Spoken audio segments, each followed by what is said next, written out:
Hello dear students, welcome in this class. Today's topic is related to transformation of intermediate course. आज का topic transformation से संबंधित है. Today I will teach you how to transfer interrogative sentences into assertive. आज आपको प्रश्नवाचक वाक्य से साधारण वाक्य हम कैसे बनाएंगे यह बताया जाएगा. जैसा कि इंटरोगेटिव सेंटेंस से जब असर्टिव बनाया जाएगा तो कभी वाक्य निगेटिव हो जाएगा, कभी अफर्मेटिव हो.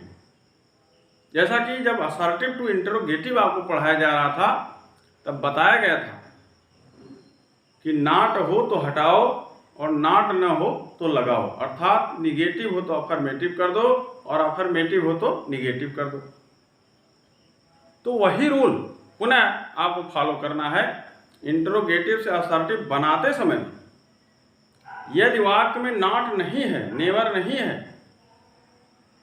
तो नियमानुकूल, परिस्थिति के अनुकूल नॉट और नेवर का यूज करना है. यदि ऑलरेडी पहले से ही नॉट अथवा नेवर वाक्य में होगा तो उसे हटा दिया जाए. जैसा कि आपको मालूम है नेवर होता है तो एवर हो जाता है, एवर होता है तो नेवर हो जाता है, और नॉट हो तो हटा देते हैं. यदि नथिंग है तो एनीथिंग और एनीथिंग है तो नथिंग, ये तो आपको मालूम है. तो इसके अंतर्गत सबसे पहले हम ऐसे वाक्यों का, ऐसे इंट्रोगेटिव वाक्यों का असर्टिव बनाना सीखेंगे जिनकी शुरुआत हेल्पिंग वर्ब से हो और उनमें नॉट अथवा नेवर का यूज ना हुआ हो. वाक्य की शुरुआत हेल्पिंग वर्ब से हो लेकिन उस वाक्य में नॉट नेवर ना हो तो कैसे हम इंट्रोगेटिव का असर्टिव बनाएंगे. प्योर अटेंशन, ध्यान से सुने. जैसा कि उदाहरण है, is Ramesh a blind boy, तो शुरुआत हुई वाक्य की हेल्पिंग वर्ब इज से, लेकिन वाक्य में नॉट अथवा नेवर नहीं. अब ऐसे वाक्य का आएगी असर्टिव बनाना होगा तो आपको ऑलरेडी बताया गया कि नॉट न हो तो लगाओ और हो तो हटाओ. तो नॉट नहीं है तो लगाया जाएगा. तो किस रूल के आधार पर आपको असर्टिव बनाना है? साधारण बना. साधारण का मतलब कर्ता सबसे आगे आना चाहिए, सब्जेक्ट. तो सब्जेक्ट सबसे आगे कर दीजिए. उसके बाद वाक्य की हेल्पिंग वर्ब को सब्जेक्ट के बाद लाइए और नॉट नहीं है तो नॉट का यूज कर दीजिए. जैसा ही रमेश है ब्लाइंड बॉय, तो असर्टिव बनाना है, सब्जेक्ट से वाक्य की शुरुआत करें रमेश, हेल्पिंग वर्ब इज है, बीच में कर दें इज, नॉट वाक्य में है नहीं, नॉट का प्रयोग करें, is not a blind boy.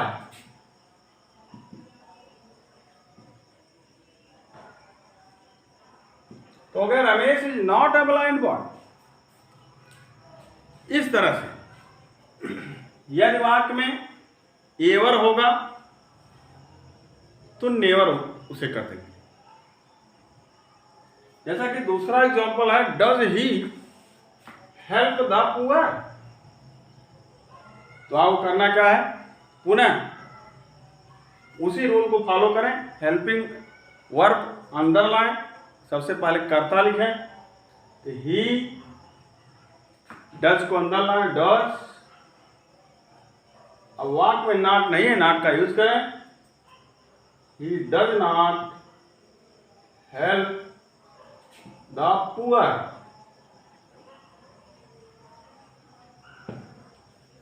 इस तरह से he does not help the poor हो गया. तो क्लियर हो गया कि यदि वाक्य की शुरुआत हेल्पिंग वर्ब से हो तो असर्टिव बनाते समय उस हेल्पिंग वर्ब को कर्ता के तुरंत बाद लाएंगे और नॉट नहीं है जब तो नॉट का यूज करेंगे. और यदि वाक्य में एवर हो पहले से, ऑलवेज हो, एवर हो, तो ऑलवेज अथवा एवर को हटा दें और उसके स्थान पर नेवर का यूज करें।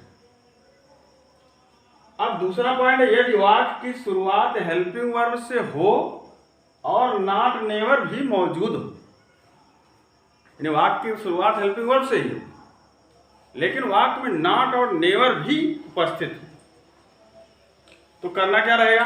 आपको बताएगा नॉट हो तो हटाओ, नॉट हटा देंगे, और नेवर होगा तो उसके स्थान पर एवर अथवा ऑलवेज जो सुटेबल होगा उसे यूज करेंगे। जैसा कि एग्जाम्पल है, can you not do this work. वाक्य की शुरुआत हेल्पिंग वर्ब से हुई और वाक्य में नॉट भी दिखाई दे रहा, तो आपको बताएगा नॉट हो तो हटाओ। असर्टिव बनाना है तो आपको बताएगा कर्ता से वाक्य की शुरुआत करिए, यू से शुरुआत करिए, यू हेल्पिंग वर्ब कैन, अंदर लाएंगे यू कैन, अब नॉट है, नॉट को हटा दीजिए, डू दिस वर्क,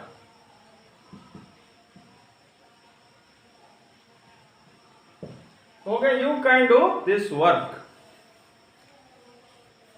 जैसा कि सेकंड एग्जांपल है, have you never seen the ताज।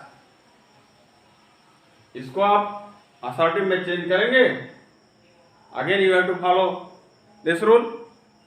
शुरुआत करें सब्जेक्ट से, यू हेल्पिंग वर्ब अंदर लाना जरूरी है, प्रेजेंट परफेक्ट टेंस है, तो यू हैव, अब नेवर का यूज हुआ है, एवर कर दें, एवर सीन द ताज, हो गया you have ever seen the Taj, you have ever seen the Taj. इस तरह से नेवर के स्थान पर एवर। अब आपको बताया जा रहा है, यदि वाक्य डज अथवा डू से शुरू हो अथवा डिड से शुरू हो और वाक्य में नॉट भी हो, तो क्या करेंगे? जैसा कि एग्जांपल है, does he not respect his elders. आपको नॉट हटाना है, जब आप असर्टिव बनाओगे तो नॉट को हटाना पड़ेगा, क्योंकि कहा गया है कि नॉट हो तो हटाओ। और जब आप नॉट को हटा देंगे तो डज, डू अथवा डिड का कोई काम ही नहीं रह जाएगा, क्योंकि प्रश्नवाचक से असर्टिव बनाना है, इंट्रोगेटिव से असर्टिव बनाना है, और नॉट भी नहीं रहेगा। तो जब नॉट नहीं रहेगा तो डज, डू, डिड का काम ही नहीं लगेगा। तो जैसा ये उदाहरण है, तो डज हटा देंगे, लेकिन जब डज हटाएंगे और नॉट भी हटाएंगे तो करना क्या पड़ेगा? डज वाला वाक्य होने के नाते वर्ब में यस अथवा यस बढ़ाना पड़ेगा।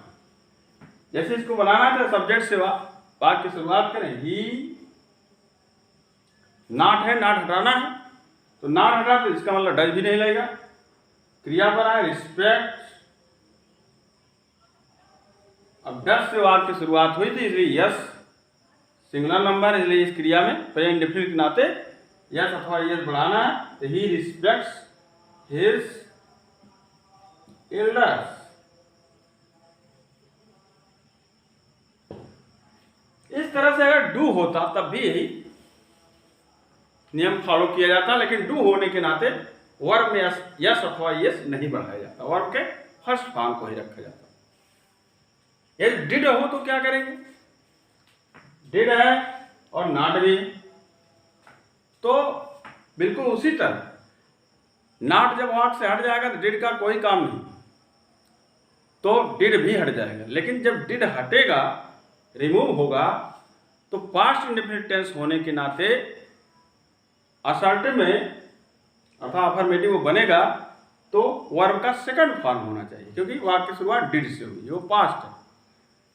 तो आप पुनः सब्जेक्ट से वाक्य की शुरुआत करें, रेखा,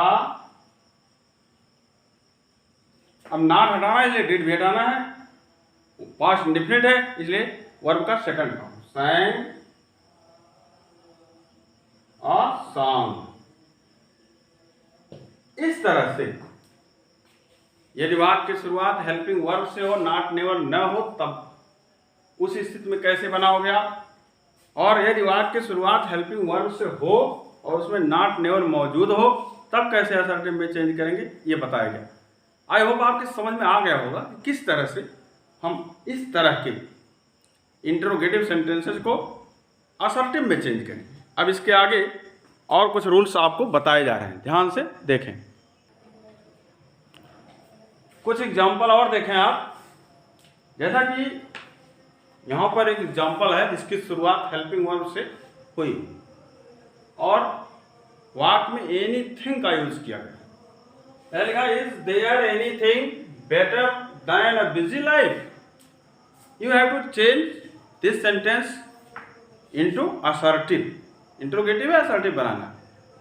तो आपको बताया गया था कि यदि हेल्पिंग वर्ब से वाक्य की शुरुआत हुई है तो हेल्पिंग वर्ब कर्ता के बाद ला दें, वाक्य की शुरुआत सब्जेक्ट से करें। और आपको इसके पहले बताया गया एनीथिंग हो तो नथिंग और नथिंग हो तो एनीथिंग। तो यहाँ पर सब्जेक्ट देयर है, देयर इज है helping verb, there is, anything को नथिंग कर दें, देयर इज नथिंग बेटर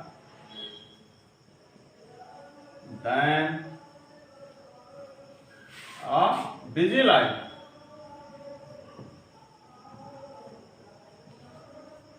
तो हो गया there is nothing better than a busy life. इस तरह से इंट्रोगेटिव सेंटेंस असर्टिव में चेंज हो गया। और ऑलरेडी अफर्मेटिव टाइप का नथिंग का यूज करके निगेटिव भी कर दिया गया, जैसा कि रूल है।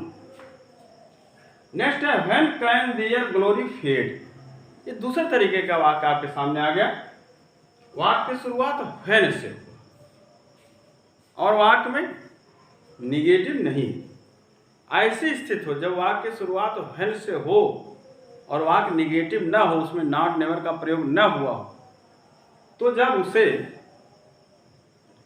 असर्टिव में चेंज करें तो व्हेन तो हटेगा ही और नेवर का प्रयोग करें तो उचित माना जाएगा। अर्थात व्हेन से शुरुआत हो रही है तो अधिकतर वाक्यों में जब हम असर्टिव बनाते हैं तो नेवर ही उचित होता है, जैसा कि इसे हम चेंज कर रहे हैं। देखें आप, when can their glory fade. तो यहां पर आप सब्जेक्ट से वाक्य की शुरुआत करें, there glory, helping verb can, आपको बताया गया कि नेवर का यूज करें, कैन नेवर फेड। तो हो गया their glory can never fade. उनकी शान शौकत कभी नहीं समाप्त हो सकती। वो पूछ रहा था उनकी शान शौकत कब समाप्त हो सकती, तो कहा their glory can never fade. इस तरह से व्हेन था और निगेटिव नहीं था, इसे निगेटिव कर दिया गया, नेवर का यूज कर। अब नेक्स्ट रूल है यदि वाक्य की शुरुआत हु से तो क्या करेंगे। जैसा कि असर्टिव से इंट्रोगेटिव जो आपको बताया जा रहा था, तो बताया गया था कि everyone, everybody, no one, nobody से वाक्य की शुरुआत हो तो इंट्रोगेटिव बनाते समय उसके स्थान पर हु कर दें। तो आप उसी का उल्टा कर दें, हु से वाक्य की शुरुआत है तो जब हम असर्टिव बनाएंगे तो हु के स्थान पर एवरीवन, एवरीबॉडी अथवा नो वन, नोबडी जैसी स्थित हो वाक्य जो सुटेबल हो। नो वन, नोबडी तभी हम यूज कर सकते हैं जब वाक्य को निगेटिव बनाना होगा, उसमें नॉट नहीं होगा तो निगेटिव जरूर बनाना होगा, तो नो वन, नोबडी कर देंगे। और जब नॉट पहले से मौजूद होगा तो एवरीवन अथवा एवरीबॉडी से वाक्य की शुरुआत करेंगे। तो सरल है। अर्थात जब हु वाले वाक्य में नॉट हो तो नॉट हटाना पड़ेगा, रूल है। तो आप वाक्य की शुरुआत एवरीवन अथवा एवरीबॉडी से करें, अर्थात हु के स्थान पर एवरीवन अथवा एवरीबॉडी करें। और नॉट हटाना है तो डज अथवा डू, डिड जो भी होगा वो हटेगा ही, और टेंस के अनुकूल उस वाक्य को आगे बढ़ा दें। यदि वाक्य में नॉट ना हो और हु से वाक्य की शुरुआत हुई हो तो हु के स्थान पर नो वन अथवा नो बडी कर। ये rule you have to follow this rule. ऐसा कि हु डजंट लाइक एम के गांधी, अब इस वाक्य में नॉट का यूज हुआ है तो नॉट हटाना है। तो आपको बताया गया नॉट का यूज हुआ हो तो हु के स्थान पर एवरीवन अथवा एवरीबडी, तो हो गया एवरीबडी अथवा एवरीवन,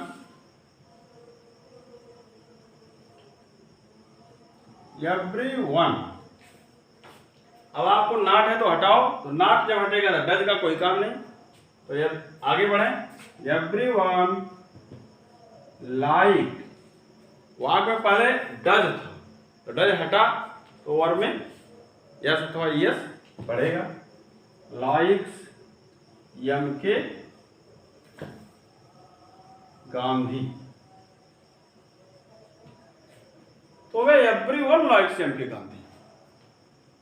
वहां था हु डजंट लाइक एम के गांधी, तो नॉट हटाया गया, तो आपको बताया गया था नॉट होगा तो हु के स्थान पर एवरीवन एवरीबडी।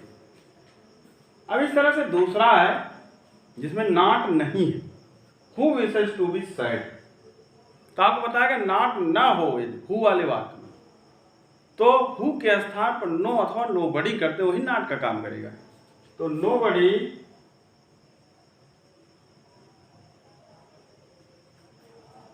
अब आपको ज्यों करते हो लिखना हु के स्थान पर नो बडी हो गया। Nobody wishes to be sad, तो अगर नो बडी अथवा no one wishes to be sad. इस तरह से आप जब नॉट नहीं होगा तो हु के स्थान पर नो अथवा नो वन अथवा नो बडी लिखेंगे तो निगेटिव बन जाएगा। नेक्स्ट है who doesn't wish to be joyful, इस वाक्य में नॉट है तो आपको बताया गया जैसा कि ये वाक्य था कि नॉट रहेगा तो हु के स्थान पर एवरीवन अथवा एवरीबडी, तो एवरीबडी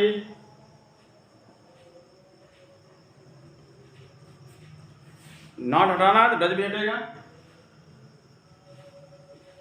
विशेष डज हटा तो विश में यस अथवा ये बढ़ा, विशेष टू बी जॉयफुल,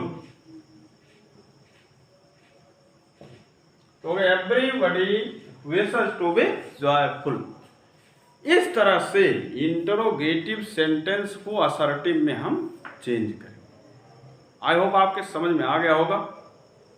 यदि कोई भी प्रॉब्लम होगी तो आप उसे शेयर करेंगे, कमेंट, मैसेज अथवा कॉल के माध्यम से सॉल्यूशन दिया जाएगा। लेकिन यदि आप सही ढंग से वीडियो को वॉच करेंगे, हर एक पॉइंट को सही ढंग से सुनेंगे तो निश्चित रूप से आपको समझ में आएगा। आप इसका अपने ग्रामर बुक से अभ्यास कर लीजिएगा तो आपका कॉन्सेप्ट क्लियर हो जाएगा। आज का टॉपिक यहीं तक, पुनः न्यू टॉपिक के साथ मिलूंगा। Thank you so much, bye.